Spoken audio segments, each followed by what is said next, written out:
कांग्रेस की केदारनाथ प्रतिष्ठा रक्षा यात्रा स्थगित हो गई है। बता दें आपको, केदारनाथ में जो विकट हालात बने हुए हैं उसको देखते हुए इस यात्रा को स्थगित करने का फैसला लिया गया है। राहुल गांधी के दिशा निर्देश पर यह ऐलान किया गया। सामान्य स्थिति के बाद फिर से शुरू होगी ये यात्रा। कांग्रेस की केदारनाथ प्रतिष्ठा रक्षा यात्रा आपदा के चलते सामान्य स्थिति होने तक स्थगित कर दी गई है। राहुल गांधी के दिशा निर्देश पर प्रदेश कांग्रेस कमेटी के अध्यक्ष करण महारा ने यात्रा स्थगित करने का ऐलान किया। ये यात्रा दरअसल सीतापुर तक पहुंच गई थी और आज सीतापुर से ये आगे की तरफ रवाना होनी थी। ये यात्रा केदारनाथ तक पहुंचनी थी। कांग्रेस के प्रदेश उपाध्यक्ष सूर्यकांत धस्माना ने भी इसकी पुष्टि की और सामान्य स्थिति होने के बाद फिर से कांग्रेस सीतापुर से ही आगे इस यात्रा को ले जाएगी। फिर से इस यात्रा की शुरुआत सीतापुर से ही आगे की जाएगी, लेकिन जब तक हालात सामान्य नहीं होते तब तक इस यात्रा को स्थगित करने का फैसला लिया गया है।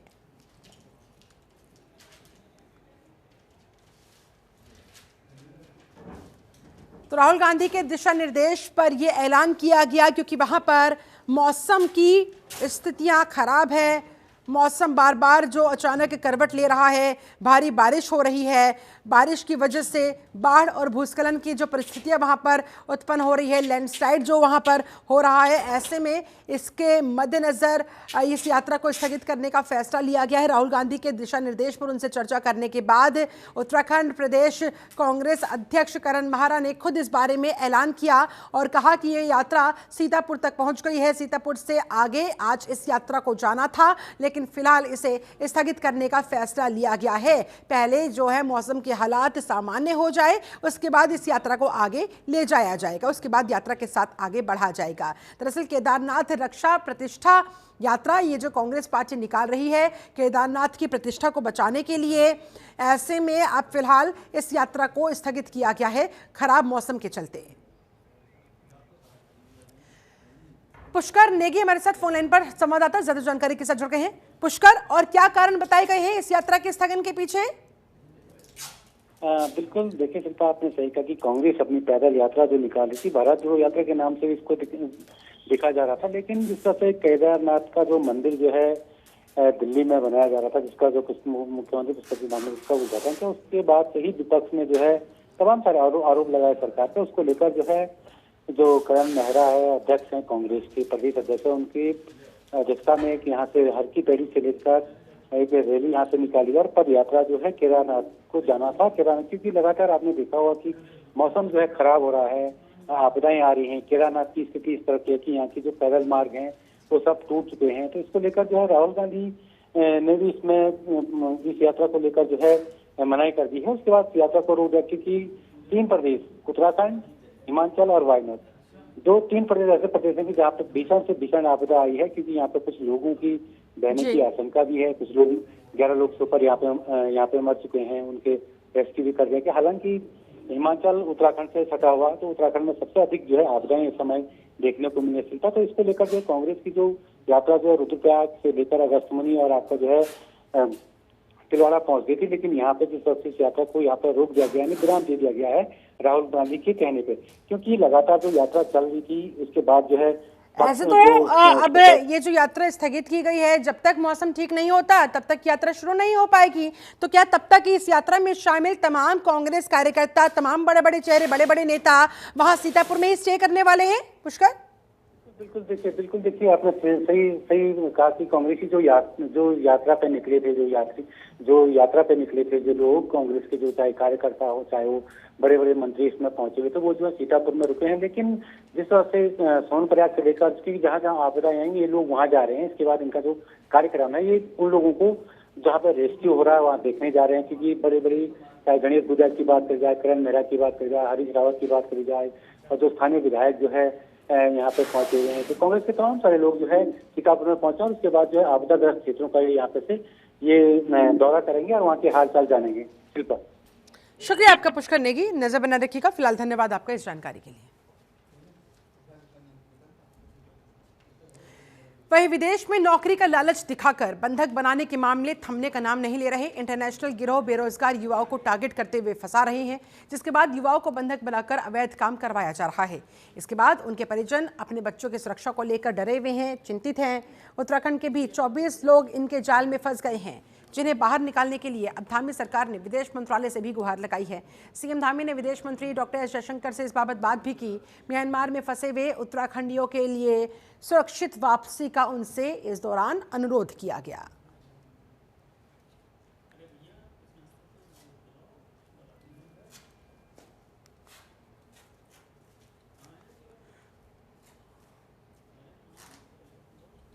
मानसून की मूसलाधार बारिश ने पहाड़ पर तबाही मचाई हुई है। पहाड़ दरक रहे हैं, बादल फटने की तमाम तरह की घटनाएं सामने आ रही है, जिससे जनजीवन अस्त व्यस्त हो गया है। किस तरह के हालात अभी बने हैं ग्राउंड जीरो पर, जरा देखिए इस रिपोर्ट के जरिए।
केदारनाथ जी में हैं जो पूरी तरह सुरक्षित हैं।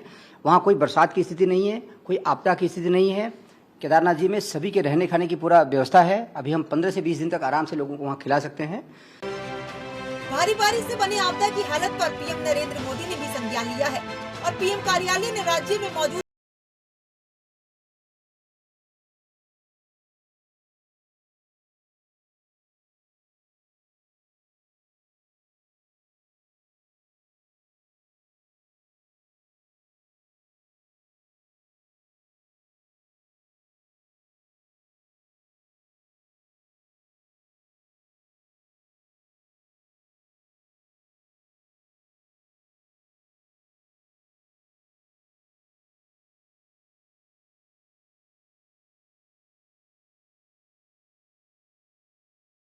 लगातार आदरणीय प्रधानमंत्री जी पूरी तरह से उन्होंने हमको कहा है कि हर तरीके से इस आपदा में हमारे साथ हैं और सभी संभव सहायता वहाँ से हो रही है और MI भी वहाँ से हेलीकॉप्टर भी भेज दिया गया है, अन्य सहायता भी जो ATF टर्बो फ्यूल है उसकी व्यवस्था भी हो गई है। आदरणीय गृह मंत्री जी भी लगातार संपर्क में, भारतीय जनता पार्टी के राष्ट्रीय अध्यक्ष जी का भी लगातार जानकारी ले रहे हैं और पूरा केंद्र की सरकार इस आपदा के समय में हमारे साथ है। हम हर संभव एक तीर्थयात्री, एक श्रद्धालु, एक आपदा पीड़ित को हर संभव सहायता के लिए हम लोग प्रतिबद्ध हैं।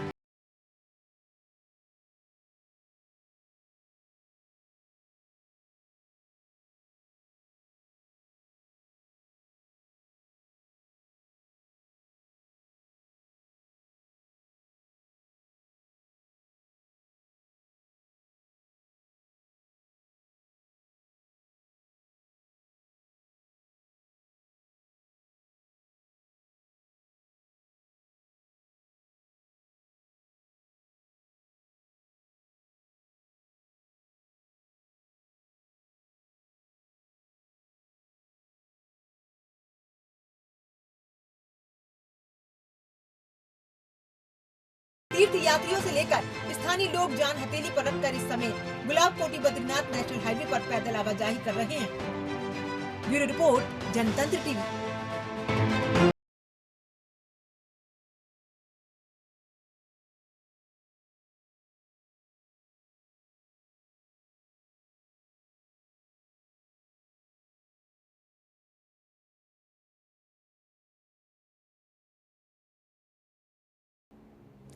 बात बड़ी खबर की करेंगे। आपदा पर मुख्यमंत्री पुष्कर सिंह धामी ने पोस्ट किया है, गृह मंत्री अमित शाह जी से बात हुई है, मैंने रेस्क्यू के बारे में उन्हें अवगत करवा दिया है।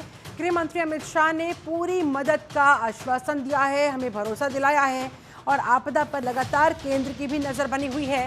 मुख्यमंत्री पुष्कर सिंह धामी ने इस पोस्ट के जरिए प्रदेशवासियों को ये संदेश पहुंचाने की कोशिश कि आपदा में राहत के लिए प्रदेश सरकार के साथ साथ केंद्र सरकार भी लगी हुई है। गृह मंत्री अमित शाह से इस बारे में बात हुई है और उन्होंने पूरी तरह से मदद का आश्वासन हमें दिया है, ये भरोसा हमें दिलाया है।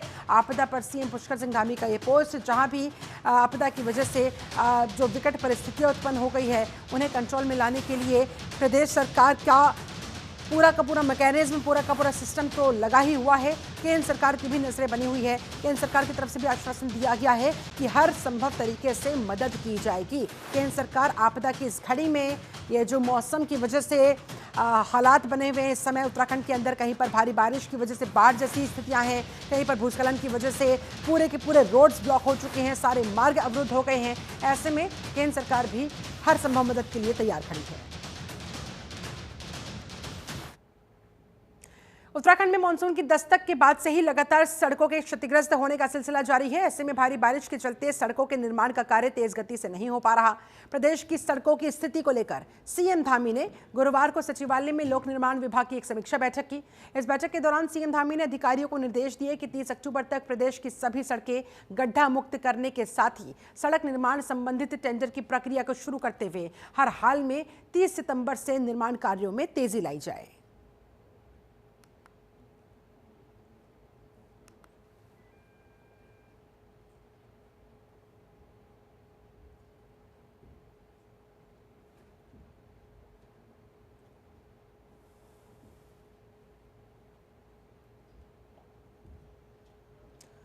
की समीक्षा बैठक ली गई मुख्यमंत्री पुष्कर सिंह धामी की तरफ से। इस दौरान तमाम संबंधित अधिकारियों को इस बैठक में बुलाया गया था और हालातों पर जायजा लेते हुए सड़कों की स्थितियां कैसे ठीक की जा सकती है, सड़कों की मरम्मत कैसे की जाए, कहां कहां किस किस मार्ग को सबसे ज़्यादा नुकसान पहुंचा है, वहां पर सबसे पहले सड़कों को ठीक करने का काम होना चाहिए, इसको लेकर ये समीक्षा बैठक की गई है।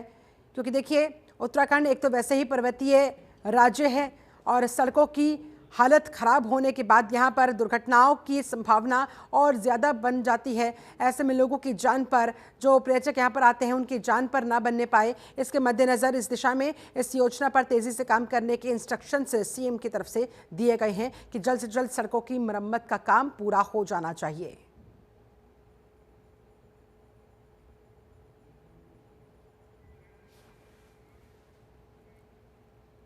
वहीं पहाड़ों में हो रही बारिश की वजह से रामनगर में 6 जुलाई को एक पुल टूट गया था, जिससे रानीखेत अल्मोड़ा को जाने वाले लोगों को परेशानी का सामना करना पड़ रहा था।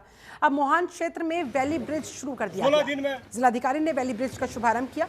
बता दें 6 जुलाई को रामनगर में मोहान के पास रानीखेत को जाने वाले रास्ते पनियाली स्रोत पर ये जो पुल बना हुआ था वो टूट गया था। इस पुल के टूटने की वजह से रामनगर से रानीखेत को जाने वाले यात्रियों को काफी परेशानियों का सामना करना पड़ रहा था। ये पुल अल्मोड़ा जनपद विधानसभा क्षेत्र सल्ज के खैरना मोहान चौड़ी घट्टी मोटर मार्ग 105 पर बना ब्रिटिश कालीन पुल था। ब्रिटिश के जमाने का ये बना हुआ पुल था जो 6 जुलाई को अचानक से धंस गया। इसके चलते रामनगर सहित सैकड़ों ग्रामीण क्षेत्रों का जो आवागमन था जाहिर तौर पर वो बाधित होना था और ऐसा ही हुआ। जिलाधिकारी महोदय जी का महोदय आपको पता ही है कि आपदा में ये पुल हमारा बारिश के दिन बह गया था और अभी मात्र 16 दिन के अंदर हमारे पीडब्ल्यूडी डिपार्टमेंट जो पीडब्ल्यूडी रानीखेत है प्रांतीय खंड हमारे एक्शन साहब जो ओंकार पांडे और उनकी टीम ने और डीएम साहब ने इसको बहुत तेज़ी से बनाया। इसके लिए मैं उनका धन्यवाद भी करता हूँ और साथ ही क्षेत्रवासियों को भी इसकी शुभकामनाएं देता हूँ। खुशी नहीं बल्कि पूरे क्षेत्र को खुशी है। हमारा शर्ट block, Bhikiyasain block, Tarikhet block, Chaukhutia और गढ़वाल तक यहाँ से गाड़ियाँ जाती हैं और ये हमारे माननीय विधायक शर्ट और डीएम साहब के अभिनव प्रयास से बहुत यानी 16 दिन में ये पुल तैयार हुआ। उसके लिए दोनों बधाई के पात्र हैं और पीडब्ल्यूडी के अधिशासी अभियंता समेत पूरी उनकी टीम। इन्होंने जनता को 16 दिन में एक वैली ब्रिज बना के दिया जिसमें काफ़ी प्रोटेक्शन का काम था और जो मैं समझता हूँ कि काफ़ी लंबे समय तक चलेगा। और इसमें यहाँ पर एक आरसीसी पुल भी स्वीकृत है। इसके बाद वैली ब्रिज के साथ साथ वो आरसीसी पुल का भी निर्माण होगा और जिससे कि हमारे पूरे समस्त क्षेत्रवासियों को कुमाऊँ एवं गढ़वाल के सभी लोगों को इस पुल का लाभ मिलेगा। आज मोहान का पुल दोबारा बन के तैयार हो गया। हमारे सल्ट के विधायक माननीय महेश जीना जी ने इसको 16 दिन में तैयार किया। उत्तराखंड के अंदर पहली बार होगा कोई पुल बना होगा तो 16 दिन के अंदर बन के तैयार हो चुका है। इसके लिए माननीय विधायक जी का धन्यवाद और डीएम साहब का और हमारे एक्शन साहब का बहुत बहुत धन्यवाद करता हूँ। आपने हमारी पुल को आज बना के चालू कर दिया है, इसके लिए बहुत बहुत धन्यवाद करता हूँ। सभी क्षेत्रवासी बहुत खुश हैं, हमारा पुल बन गया है। उससे लोगों को जो है जो आने जाने में परेशानी हो वो परेशानी दूर हो जाएगी। इसलिए मैं डीएम साहब का और हमारी माननीय विधायक सर जी ने बहुत बहुत धन्यवाद। वहीं जिले में हो रही मूसलाधार बारिश के चलते जिलाधिकारी सोनिका शहर का जायजा लेते हुए आपदा कंट्रोल रूम पहुंची। इस मौके पर नगर मजिस्ट्रेट और संबंधित अधिकारी वहां पर मौजूद रहे। डीएम ने क्षेत्र में हो रही लगातार बारिश के चलते जानकारी ली, संबंधित अधिकारियों को अलर्ट रहने के जरूरी दिशा निर्देश जारी किए। डीएम ने संबंधित अधिकारियों को निर्देशित किया कि भारी बारिश और संभावित आपदाओं के चलते अलर्ट मोड पर रहे और जलभराव की स्थिति आदि में त्वरित गति से राहत और बचाव कार्य होने चाहिए।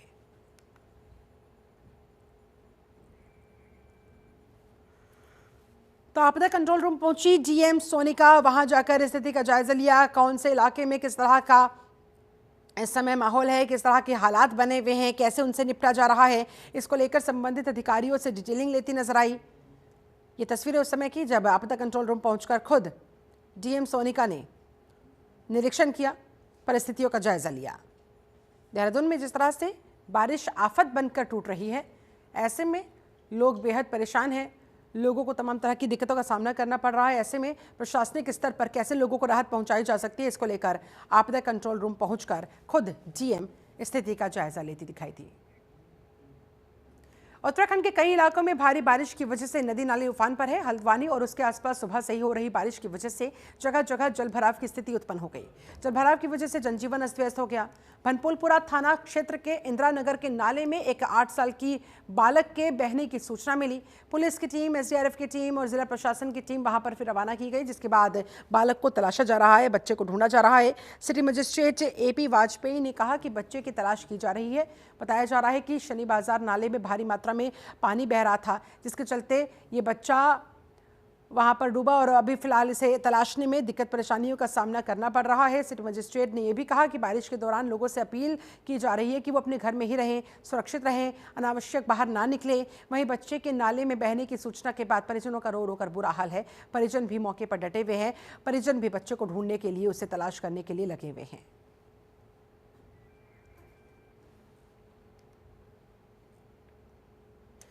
देश भर में आज सावन की शिवरात्रि की धूम मची है। महादेव के मंदिरों और धामों में जलाभिषेक के लिए श्रद्धालु उमड़े हुए हैं। अलग अलग क्षेत्रों में स्थित शिवालयों में शिव भक्त भोलेनाथ को मनाने में जुटे हैं। सुबह से ही शिवालयों में भक्तों की भीड़ लगी हुई है। बम बम भोले के जयकारों की हर तरफ गूंज सुनाई दे रही है। लोग अपने घरों में भी रुद्राभिषेक करवा रहे हैं, अन्य विधानों से पूजा पाठ करवा रहे हैं।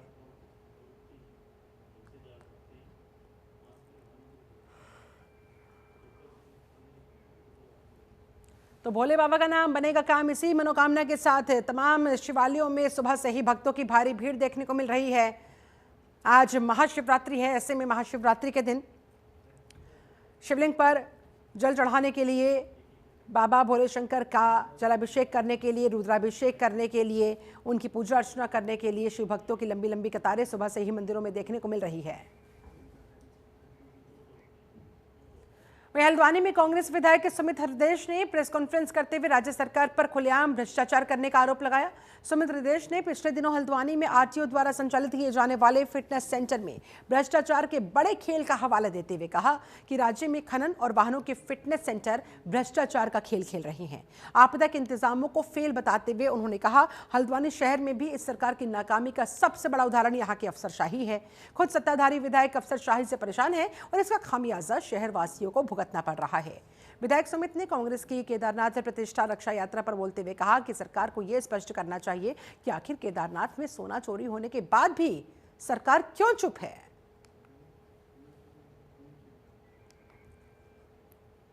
आपदा आ जाती है, उसका रिएक्शन में कार्य होता है, रिएक्टिव प्रोसेस में कार्य करते हैं। इनका नियोजन शून्य है, इनकी प्लानिंग शून्य है। जनवरी से जून के जो महीने होने चाहिए महत्वपूर्ण होते हैं। इसमें इनको कोई नीति बनाकर उसका क्रियान्वयन करना चाहिए, परीक्षण करना चाहिए पहले कि ये करने से क्या हमें सफलता मिलेगी। आपदा जब आ जाती है तब जाके इनकी मशीनें निकलती है, जेसीबी निकलती है, तब जाके कहीं ना कहीं क्या कहते हैं, कोशिश करते हैं कि रिटेनिंग वॉल बना दें या फिर वहाँ पे बांध बनाने की, तटबंध बनाने की कोशिश करते हैं। तो इसलिए ये रिएक्टिव प्रोसेस का हिस्सा है। प्रोएक्टिव प्रोसेस ये होगा कि जनवरी से जून के महीने में आने वाली आपदा का पूर्वानुमान करके उस पर नियोजित तरीके से कार्य करा जाए, जो कि सरकार की बहुत बड़ी विफलता है।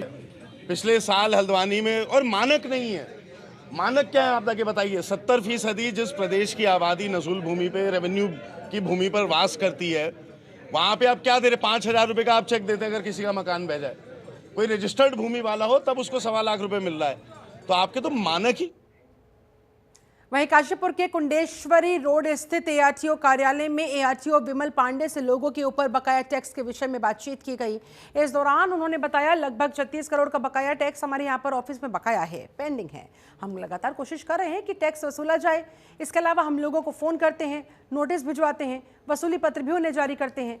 उन्होंने कहा, हम नए वित्तीय साल में 350 से ज़्यादा वसूली पत्र जारी कर चुके हैं। 1,000 को ज़्यादा लोगों को 1,000 से ज़्यादा लोगों को अभी तक नोटिस जारी किया जा चुका है और टैक्स जिनके ऊपर बकाया है उनसे बार बार अपील की जा रही है कि वो आए, अपना टैक्स भरे। 2 करोड़ से ज़्यादा की वसूली अब तक हो चुकी है, बाकी भी करने की कोशिश जारी है।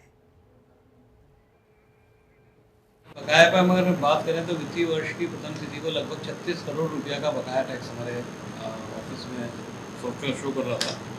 और बकाया पर लगातार हम कोशिश कर रहे हैं बकाया वसूल करने के लिए। एनफोर्समेंट भी होते हैं, आज ही वित्तीय 4 वैकेंसी किए गए हैं।